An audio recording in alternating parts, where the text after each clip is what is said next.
right, welcome and thank you for joining us at the 2022 public participation session to talk about the District of Sechelt budget. I would like to begin by acknowledging that we are so grateful to have the privilege of living and working on the traditional homelands of the Sechelt Nation. And our session today will cover the 2022 budget process, the provisional budget book, which was received by Council at the November 10th Committee of the Whole meeting last week, and then an overview of new operating costs that are being considered, as well as new capital requests. And with that, I will hand it over to Director Douglas, Director of Financial Services. Thank you, Carrie Ann. I'll just share my screen. I'm assuming you can see that now. Looks good. Okay. So yes, welcome everybody. We're having two sessions today, one at noon, and the other one today is at 7 p.m. tonight. If you wish to join us again, it's up to you. We'll be going through the same PowerPoint presentation and similar discussion as we are today.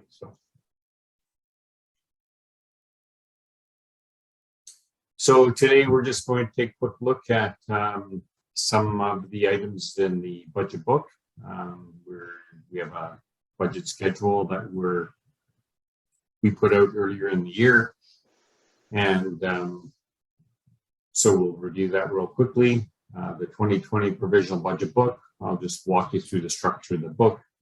We'll spend a little bit of time in the 2020 general operating overview. We'll do a quick review of the sewer operations and a quick overview of the septic operations, and we'll take a quick gander into capital.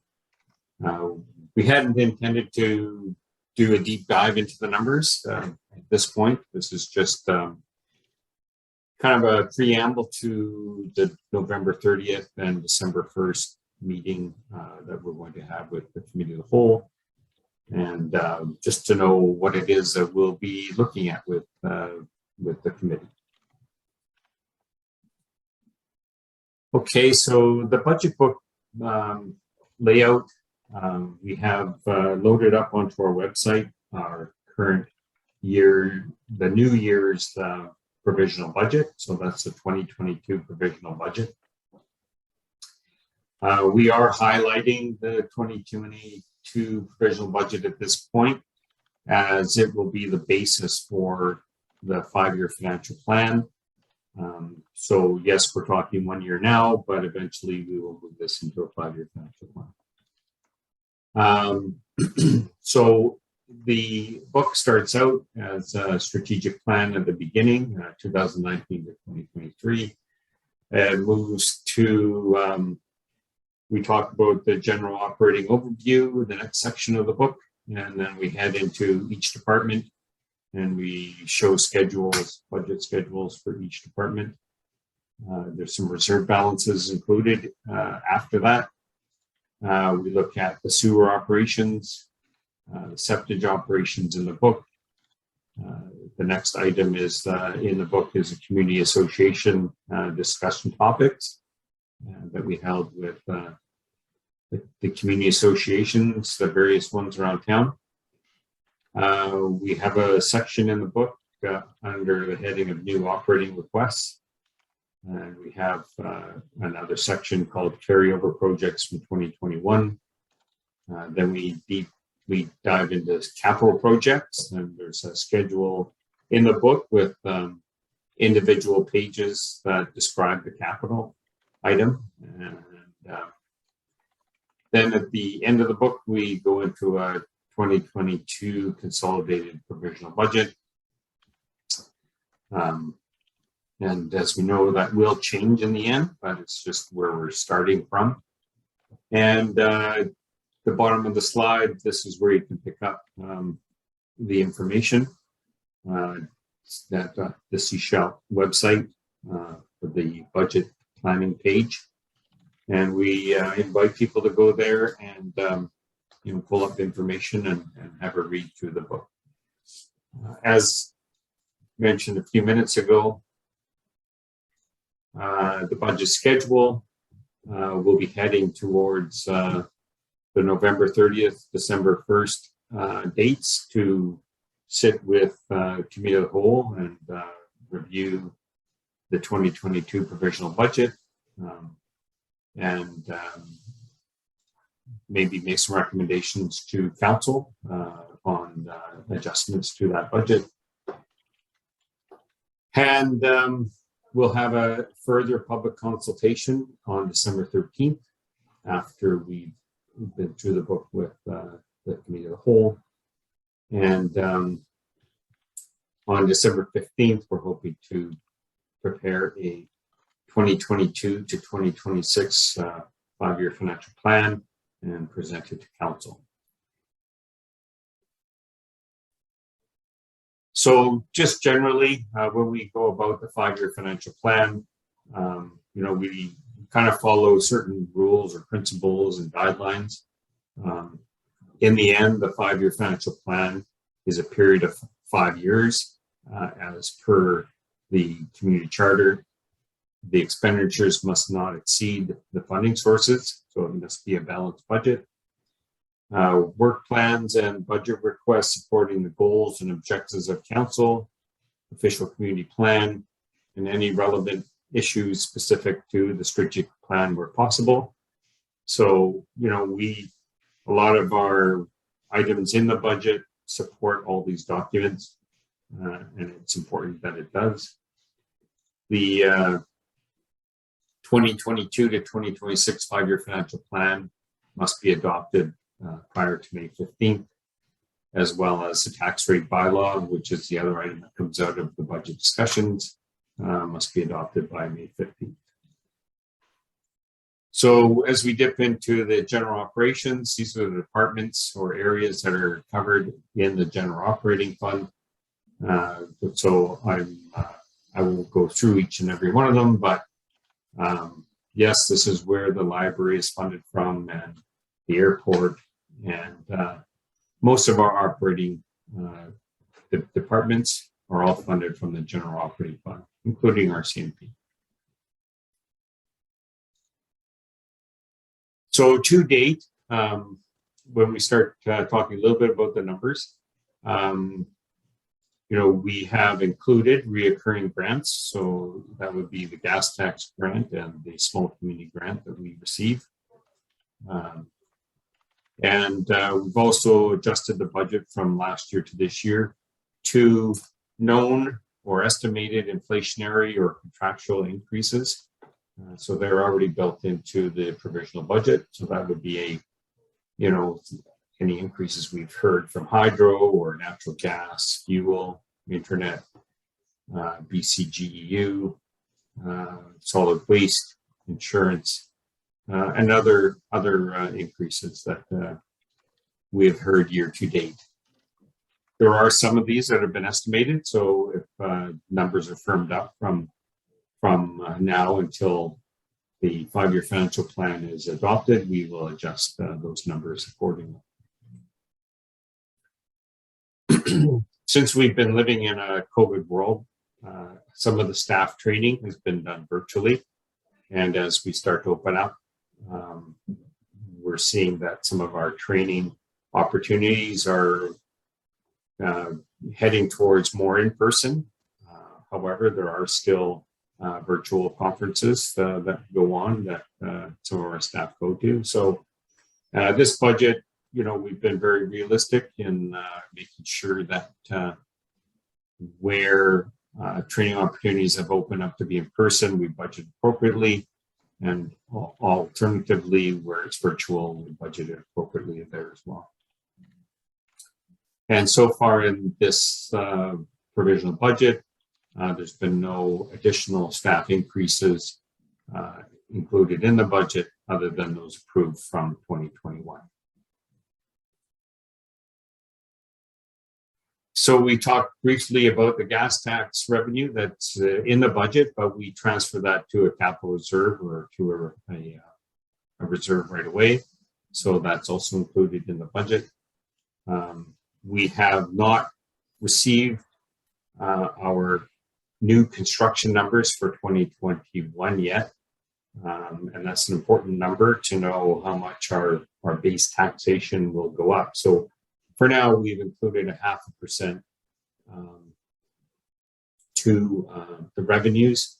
Just to know, we do have averages. Over the years, it's anywhere between 0.5% to 1%. So we've budgeted for the 0.5% for now, but as we get to know our new construction / new taxation that would come in, we'll adjust the budget accordingly. A program that we were working on for a number of years, the 3% additional taxation to capital, is a program that Council had approved a number of years ago. That is also, at this point, included in the budget. It's a 3% increase to taxation, and then a 3% transfer, for that whole number has been transferred into capital reserves for our capital renewal program. And when we start talking about tax increases, $108,620 is a 1% tax increase. And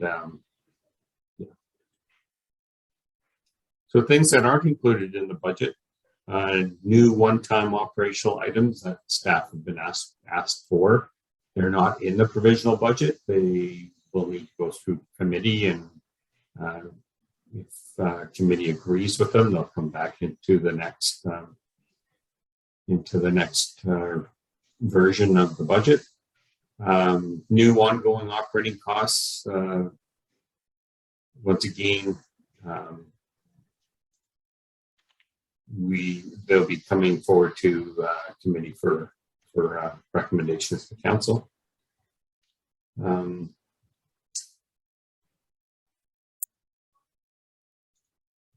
Any new full-time employees that we've asked for this year, 2022, are not included at this point, and they'll be presented to the committee of the whole for their consideration.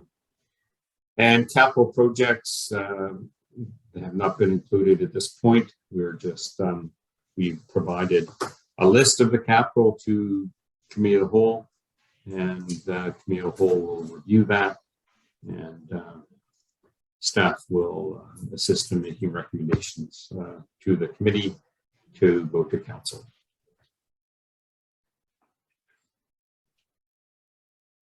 So to date, summing up a little bit here, that the 2022 provisional budget, includes our best known information to date.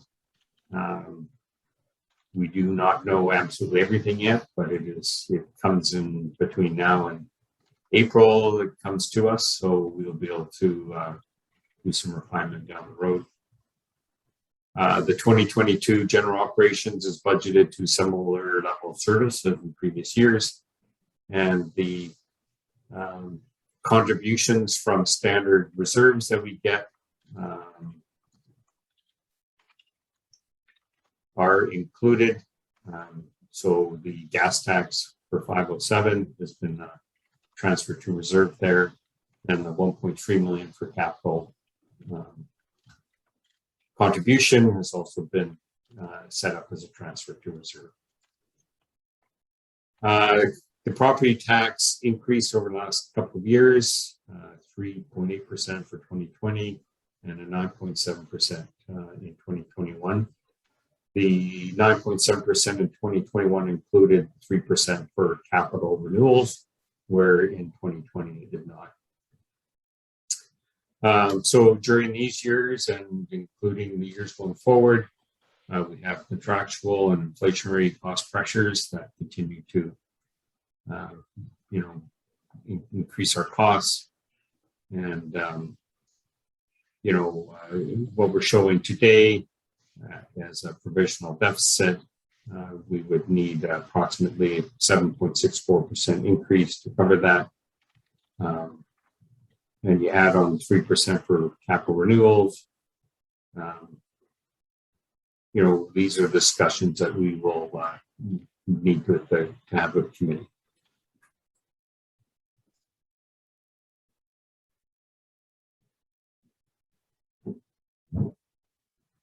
So these are items that are not included in the budget at this point.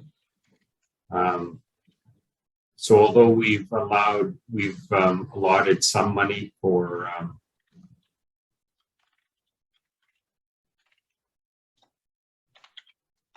new construction, as discussed a minute ago, the full amount is unknown. So we'll know that in the future and put that in. So we have a section in our book for 2022 new operational requests. They are listed there, but they're so far not included in the provisional budget. And operational carryovers have not been included in the provisional budget at this point. Two reasons: one, they're a net zero effect on taxation, and two, we don't know what the end values will be that we're going to carry over into the 2022 budget yet, as we still haven't finished 2021. Solid waste. In December, we're going to be elevating our solid waste pickup from weekly garbage pickup and bi-weekly recycle pickup. We're changing that to weekly organic pickup, bi-weekly garbage pickup, and bi-weekly recycle pickup. And so, of course, there's more pickups in per month now. So the 2022 provisional budget includes a lift of 12.5% for garbage fees, which is only a partial cost coverage of the full cost. We have some money that we had set aside a number of years ago in an operating reserve for solid waste. And so we're going to slowly draw down the plan would be to slowly bring down the reserve and slowly go up with the fees over the next 2 years, and then have it a full cost recovery service. And that's what's included in the provisional budget to date. And it is up for council or committee of the whole's decision still as we go forward. So also included, all this information we're highlighting at this point is all included in the budget book. So I'm not going to go through line by line, but in the budget book, we have a schedule that shows where we've seen most of the increases in the budget. We have asked for an additional RCMP member for municipal member. So that hits this budget this year, 2022. And that's the first year that we have put it in from a dollars perspective. Just overall staffing and contractual increases, you're looking at just over $400,000. Training, a little bit of an increase there. So,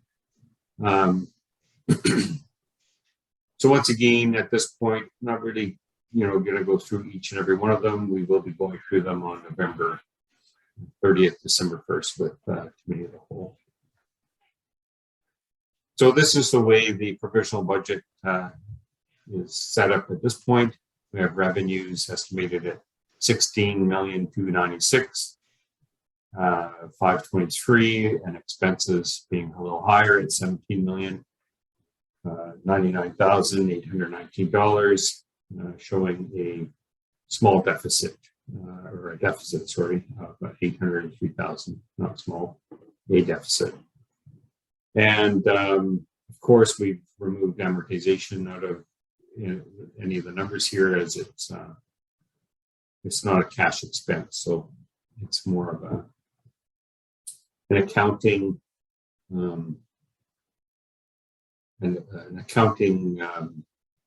process that we go through for our assets. We jump into the sewer. Sorry, Sorry to interrupt, Director Douglas. I was Yes. just informed not all of our viewers are able to see the slide changes. They are changing from my view. I was wondering if you could stop the share and then start it again. Perhaps that will help everyone to catch up and be able to get the visual component of the presentation. Yeah, it's been stuck on the general information slide for me. I don't know about you, Councillor McLean. Yeah, it's working for me, so I don't know what's up. We have been seeing some power fluctuations at the office here today, so. It's been scheduling through for me. Okay, so sorry if it's not scrolling on everybody's screen, but it seems to be working and some not working. So we'll continue, but if you get another comment, I don't know if this catches everybody up or with restarting. Is everybody on the same page now? I see general operating overview now. Yeah. Okay, so all right, so now we're off to the sewer review. And once again, I'm not going to go through this in great detail. The sewer operating budget shows a surplus of $543,000, which is intended to be transferred to the capital reserve and will be used for capital projects in 2022. And we'll need to top that up a little bit if we want to capture all of the capital that we want to do in 2022. And just a listing here, this once again is in the budget book of where the costs have shown some increase. We are taking on a little bit of debt in the sewer this year for 2 projects, so you can see that there's an increase to principal and interest payments there, and an increase to contracted services of $105,000. So overall, this is just dealing with the sewer operations, not septic. Sewer operations revenues $3.6 million, costs of $3.1 million, showing a deficit or a surplus of $543,000.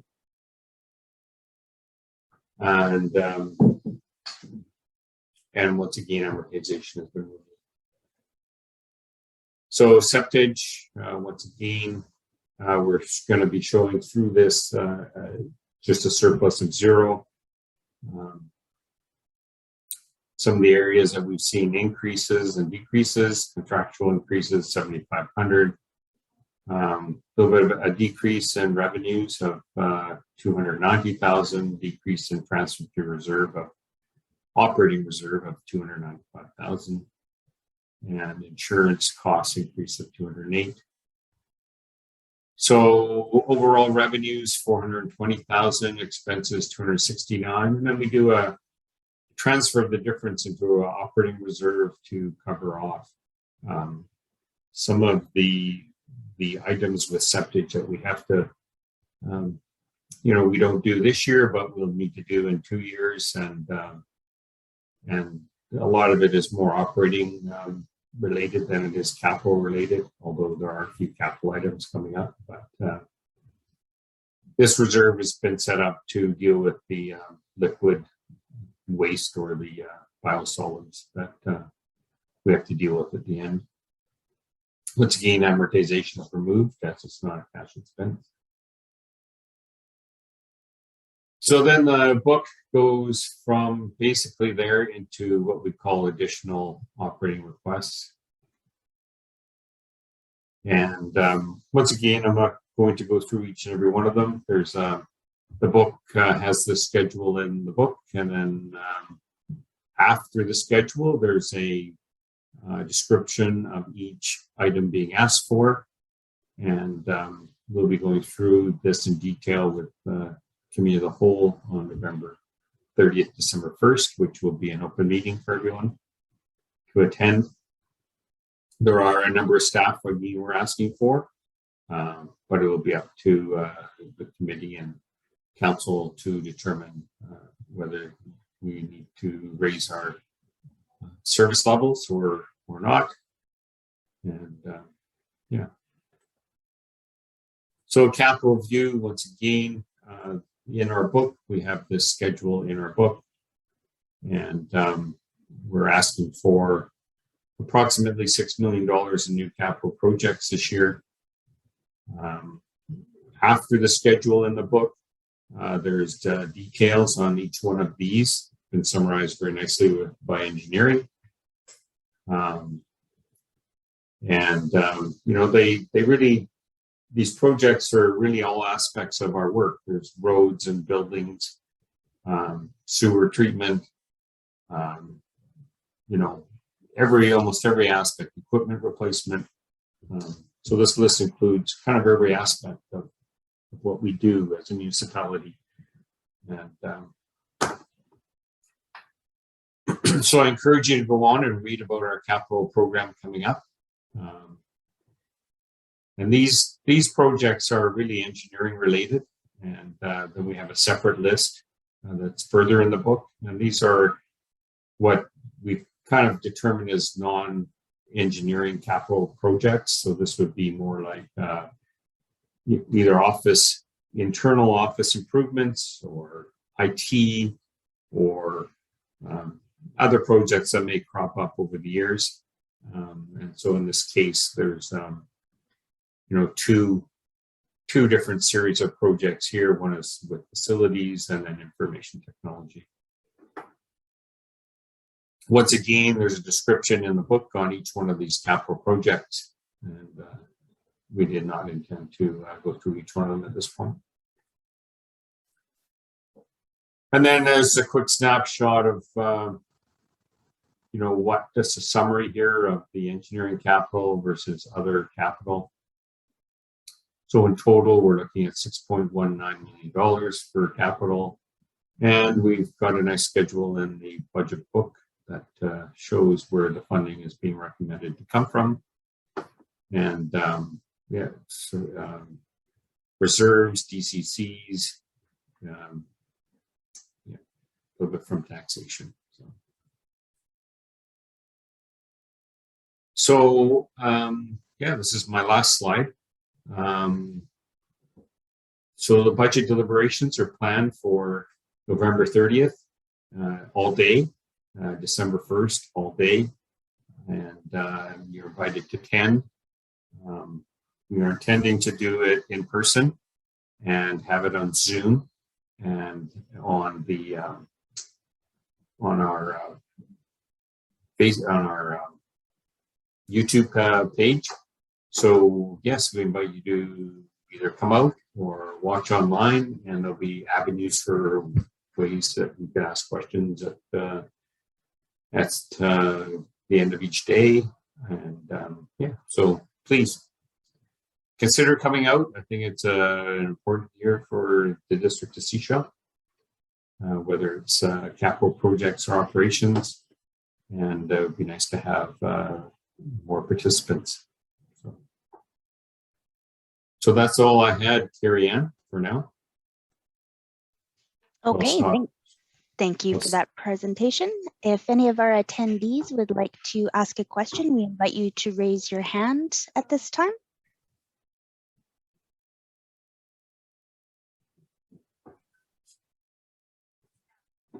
And oh, there's a chat in the Q&A from Connie Jordison. I don't see adjustments to Boulevard included as a capital project. What is the plan to consider improvements in this area?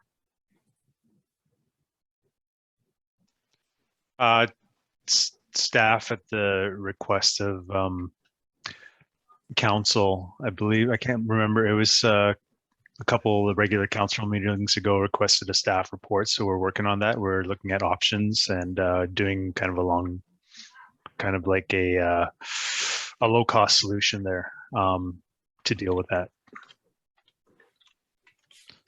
But it's, I do not believe it will be in the 2022 capital project list. It might come in the 2023, and we'll have a short-term solution that we can do. You'll see there's an item in the capital project list. It's Director Douglas, can you share that list possibly? Yes, one moment here. Your capital list?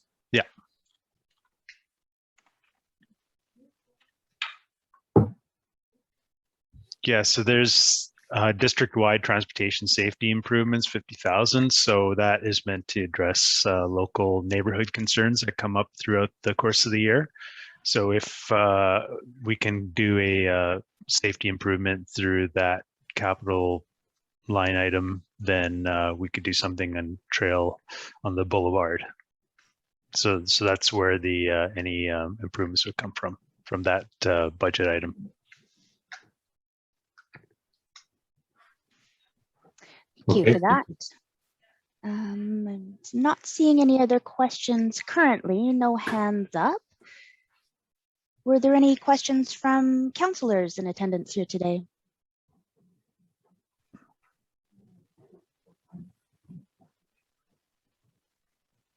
Seeing none,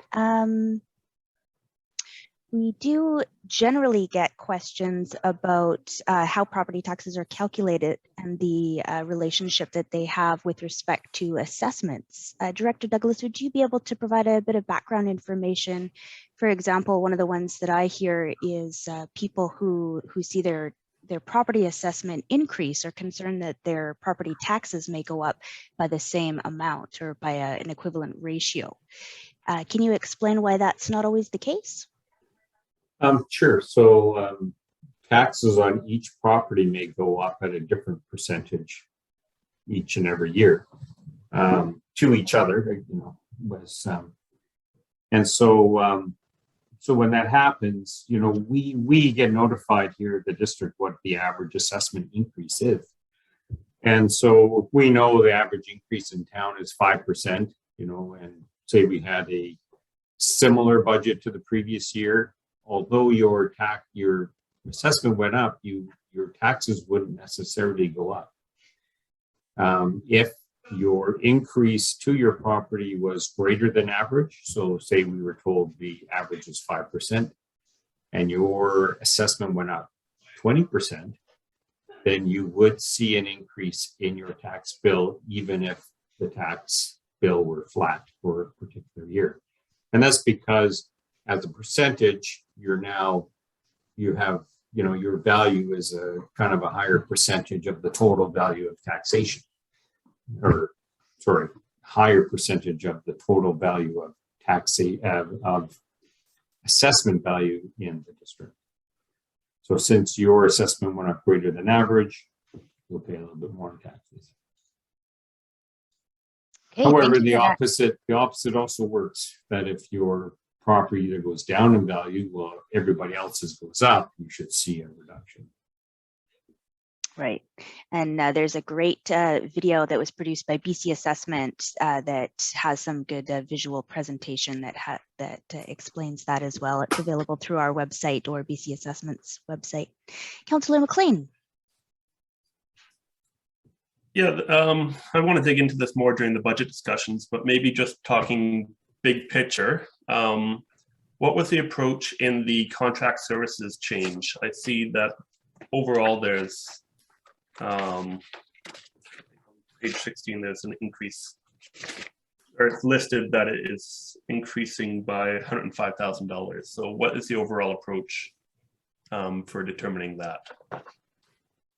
I think there were a couple of areas where we had previously under budgeted, like for this year, and so one of those, I'm just trying to, I don't know the individual ones at this point. We'll certainly be able to answer those questions on the 30th and the 1st, but there were a couple of areas that were a little bit under budgeted, and there was a couple. So we had to just bump those up a little bit. And the same with legal. We bumped our legal up a little bit just because we were kind of just making it, and we know we have a couple of other files that have come on this year. So we're just making an allotment for what we know, basically. Okay, so that legal and the contract services is very much a reflection of last year's budget and adjusting for similar levels. From the knowns, yes. Okay.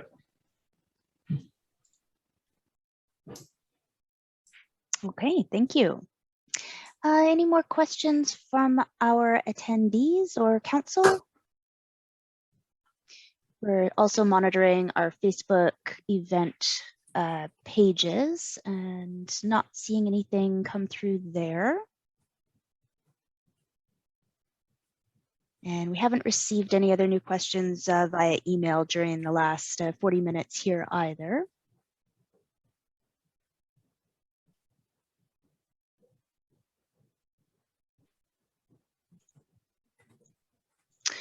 Another question that we frequently get in various areas of our work here is as occasionally community members see that we will have received a grant for something and be curious why that grant cannot be used for a different purpose. Some of those inquiries came in with respect to the airport and also the active transportation network. If Director Douglas or Dylan wanted to comment on that, we will be doing several projects based on grant funding this year, so it may be a common question that others are sharing. Yes, definitely. We actually have been very lucky to have had so many grants available to the district. And many folks may not know that we have to apply for each and every one of them individually, and we have to scope out the work very specifically to get these grants. And so when they are awarded, the money has to be spent on what you've scoped out in your application, and cannot be spent on other things within the district of Sechelt. So that's what limits us to, the project grants monies, and it helps. It really helps our community. It helps it grow with these grants, and it helps us take care of things we would love to do, but just sometimes don't have the money to do it. Yes, they're very restricted when we apply and when we receive. They're also, just to add to that, different levels of government that provide grant opportunities have their own specific priorities that they want to target. And so, for example, they might want to have a target active transportation or lowering greenhouse gas emissions. So they will put out grants for those particular things. Other items they might not have grants available for in a particular year because it's not their focus. So, often we'll have requests, well, why aren't you looking at grants for this area? And it might be that the grants aren't available for certain things that we want to get done. So it's driven at a more senior levels of government on what the priorities are for a given year. So we try and align the grant opportunities that are out there with things that are priorities for the district and have been identified as issues that we want to pursue. Thank you for that. We do have another question in our Q&A. If 3 readings of the financial plan are provided in December, will there be an opportunity for changes to the budget in 2022? Over to you, Director Douglas. Yes, if new and additional information comes through at a later date, we would amend the 3rd reading, have it approved again, and then move forward for final adoption at some point.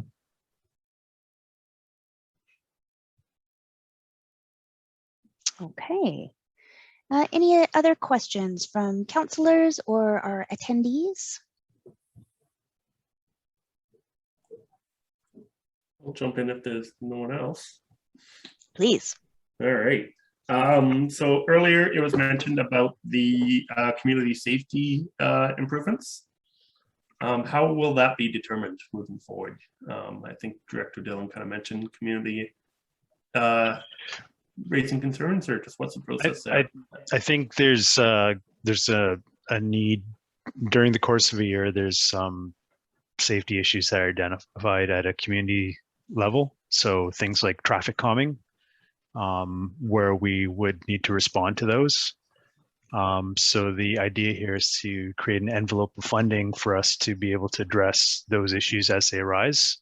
So we have some requests for traffic calming. And so we just wanted to have a source of funding to be able to address those issues as they arise. Whether it's putting up a sign or having bump outs that are strategically placed, just having something that we can act on fairly quickly if we need to. Okay, so if I may, this is about being more responsive, so we don't need to wait to the next year's budget cycle because we've already allocated a pot of money. Yes, that's correct. So we could say if there's a need in a community that they've identified, there's a particular traffic issue, and we can go out and address that through some concrete curbing. We can use this funding envelope to address those in a timely way, and and draw it down throughout the year.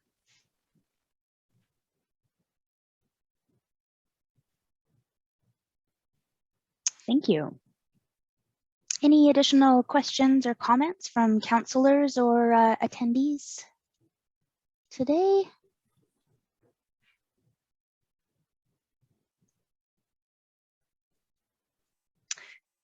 And seeing none, Director Douglas, I wonder if you would be able to comment a little bit on the, or expand a little bit on the debts that we will be finished with paying in 2022. What kind of an impact will that have on our bottom line for this year? Yeah, I mean, really, it's minimal impact. We have a couple short-term loans ending this year, and they weren't great in overall annual value. But I'm just going to my page here.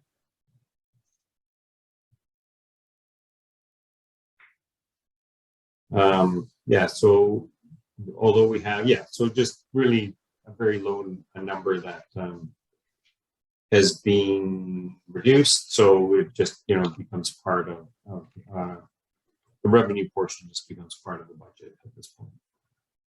Okay, Councillor McLean.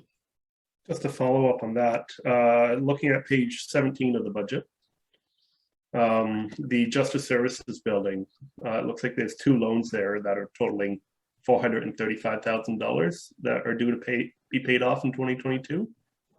That seems like a significant amount if that will be off our books for 2023. Yeah, for 2023, yes. Yeah, but they will, sorry, I was referring to ones that are off our books for 2022. But yes, in 2023, those will be finished being paid off, and those ones are significant. Yeah. And so as we go forward, we'll be making, recommendations, or we'll be including information for the 2023 budget, and discussing that in detail next year. But at the same time, the operations center is going to come on the books at some point. Yeah, the operations center will be won't be fully on the books for next year, but probably the year after. So okay. If we borrow long-term, so we'll be borrowing short-term for the foreseeable future, meaning until it's built. And then we'll roll that into long-term. And so what happens is when you roll it into long-term, you can only do it twice a year. And so one is in about February and the other one is about October. And so if we take the permanent loan out in February, we only owe an interest payment in 2023. And if we take it out in October of the following year, we won't owe any payment until 2024. So it's all timing. Yes.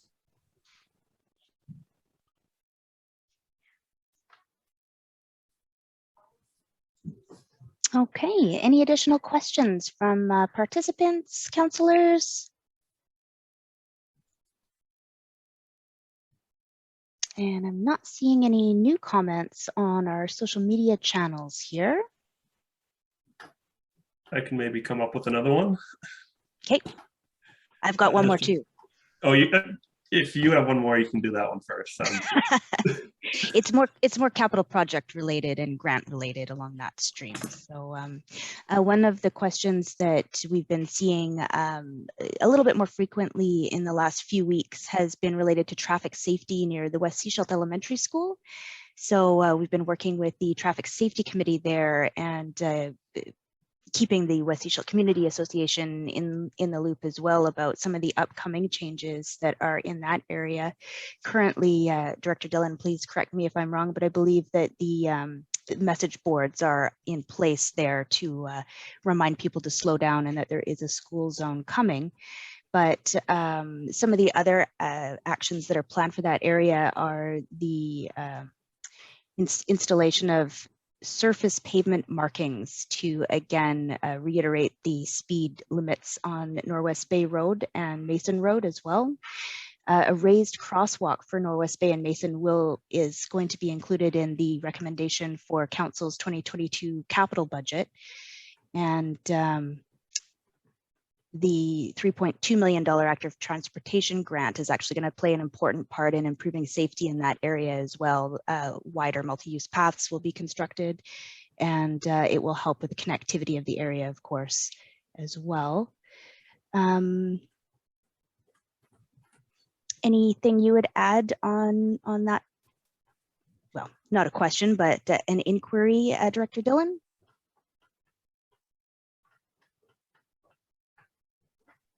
Thank you, Acting Communications Manager Carrie Ann. You've covered a lot of what's happening in West Seashelt and particularly around West Seashelt Elementary. I'm just looking at just pulling up some tables for myself in the background, but I believe we are looking at in 2023, in terms of long-term planning, some sidewalks in the area as well, like one along Jasper Road from Mills Road to Norwest Bay Road is something we're exploring. And then there's been some other pedestrian crosswalks that have been identified by the local community that would be ones that we would explore for improvements, such as Emerson Road. As well, and along with that, I would like to in subsequent years, as part of engineering planning, look at our lighting along Norwest Bay Road and see if there's any improvements required there to facilitate safety. Fantastic. Councillor McLean, did you still have a question? Yeah, I don't know how much we can try and tackle this in one session, but I know I'm going to get questions about the staffing increases that are being proposed. So just looking at the list here, looking at page 88, that kind of summarizes the operating request. We have a human resources assistant. We have casual support staff, deputy corporate officer, building clerical and bylaw admin, procurement coordinator, parks maintenance, and parks arborist. So I'm wondering, is there a brief way we can summarize the need for those? Or it's probably more appropriate for the budget sessions and digging into them in detail. You have 7 minutes. Today today's not really about details. The details are the 30th and the 1st. Today was introducing the book to the public and having them go to read up on it and become, aware of what the topics are that the community whole will have to grapple with. But, there's nobody here that will be presenting that aspect of it. And on the 30th and the 1st, the personnel will be presented by our Human Resources Manager. And so that's where we'll be dealing with those items. Yeah, this is really, a little bit more umbrella conversation. Just to understand the question, is it you just want a base summary of the need for these or where these are coming from? Is that correct?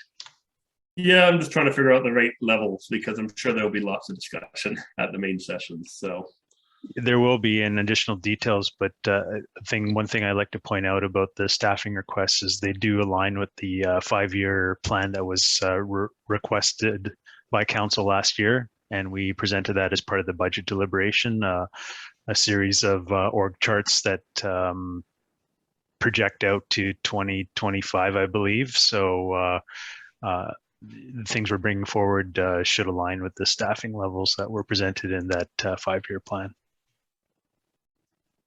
Yeah, and I appreciate that approach. I think we've really shifted from doing these one-off requests on staffing to thinking about it as a larger picture. And I recognize that this does form part of the conversation that we had last year as we began that process to think about a long-term staffing needs. So this is kind of stage 2 out of that long-term plan. Yes. Okay, any further questions from our attendees, council? Any final comments from our directors here today? No, I just would like to, invite the public to read the documentation we put out. Put together some good questions for the 30th, 30th, and the 1st of December, 30th of November, and come to the hall to be a participant in those in the meeting and or on Zoom, and we will be doing it both on Zoom and putting it onto the YouTube channel for the public. And I'm sure there'll be a lot of good discussion over those 2 days.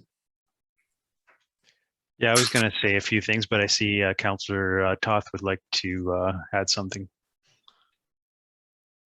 Thank you. Yeah, of course, the public is also welcome to email council@sechelt.ca anytime. With those sessions on the 30th and the 1st, is there going to be opportunity for public interaction before we start deliberations? Or is it going to follow the standard format where we have the meeting and then at the end we've got question and answer?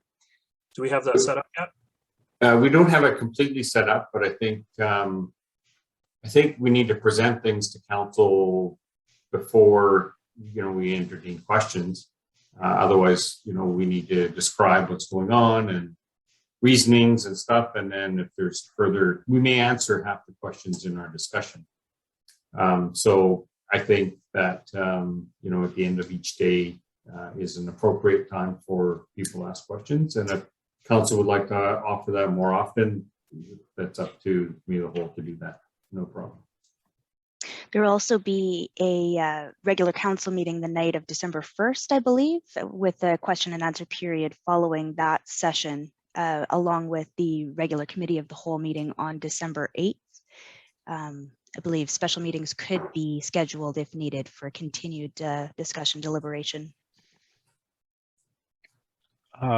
Yeah, from my standpoint with capital, invite the public to look at what we put forward as a capital program. What you'll find in 2022 is a greater focus on asset management and spending money on the reinvestment into our existing infrastructure, making sure that it's sized appropriately in terms of climate change impacts, and that it's kept in a way that it performs as we need it to perform. So a bigger focus this year on asset management and reinvestment in our existing infrastructure, and going forward into subsequent years, that is going to be a focus area that we'll need to focus as a district on how we shore up our existing inventory of assets that we own.